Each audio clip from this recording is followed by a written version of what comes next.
Jadi, di tangan saya sekarang, ini adalah sebuah teknologi yang diciptakan manusia untuk mempermudah di dalam kehidupan sehari-hari.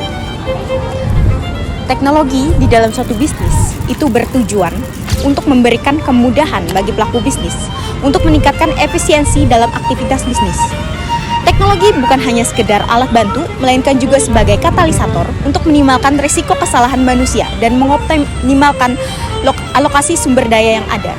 Dengan demikian, pelaku usaha dapat mengambil keputusan yang strategis berbasis data secara cepat dan akurat. Inovasi teknologi yang digunakan sekarang itu adalah AI atau Artificial Intelligence yang memberikan banyak peluang bagi pelaku bisnis untuk meningkatkan efisiensi, produktivitas, dan daya saing. Untuk itu, pelaku usaha perlu untuk memahami yang namanya teknologi, karena teknologi sangat dibutuhkan di dalam kehidupan sehari-hari maupun bisnis.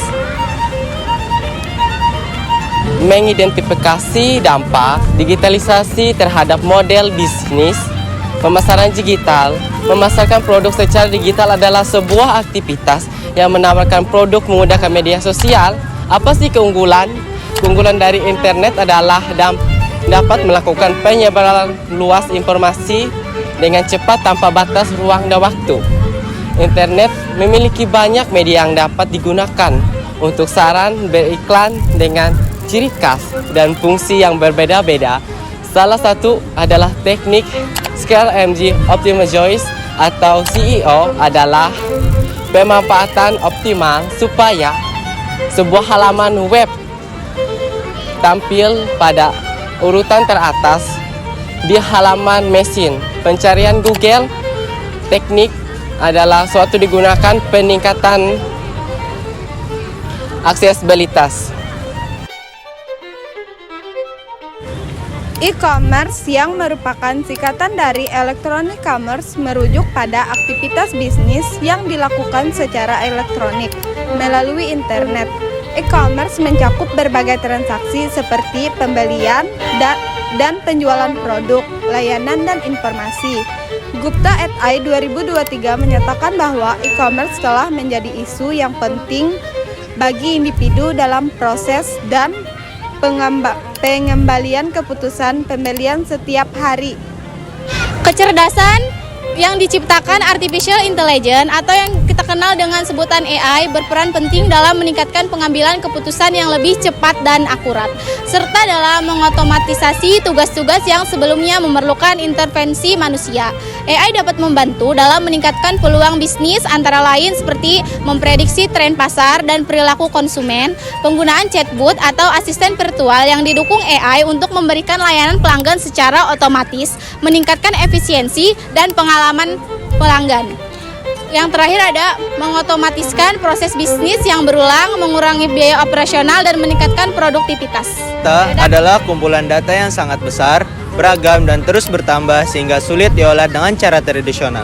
Data ini dapat berasal dari media sosial, sensor, perangkat seluler, file log, dan server web. Perusahaan memanfaatkan big data untuk menganalisis informasi secara cepat agar dapat meningkatkan kinerja bisnis, meningkatkan kebutuhan pelanggan, dan meningkatkan keuntungan. Poin-poin penting big data yang pertama adalah data berukuran sangat besar dan kompleks.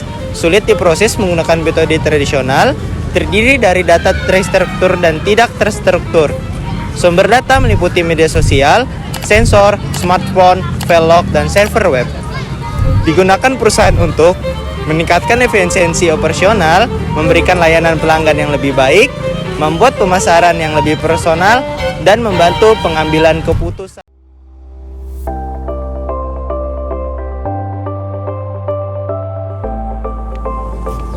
Wah, kayaknya ini benar deh kampusnya. Tapi aku bingung mau masuk ini apa enggak.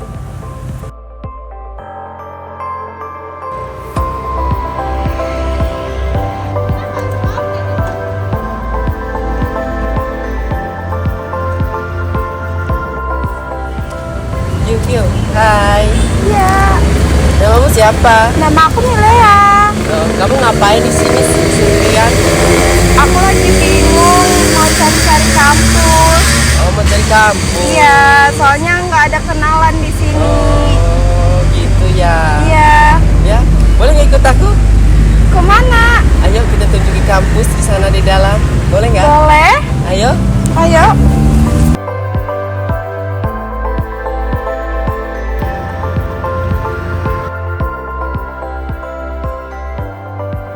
Ini masjid apa?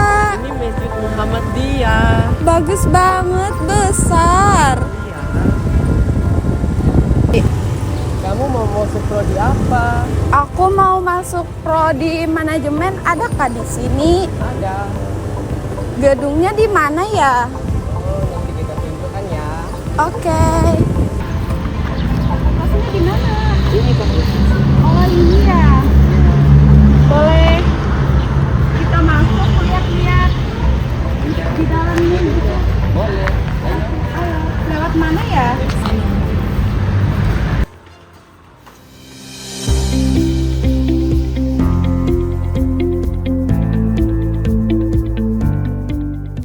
Ada apa aja sih di Fakultas Bisnis dan Informatika dan apa aja sih keunggulan di prodi manajemen? Baik, untuk menjawab pertanyaan tersebut ada 3 teman saya.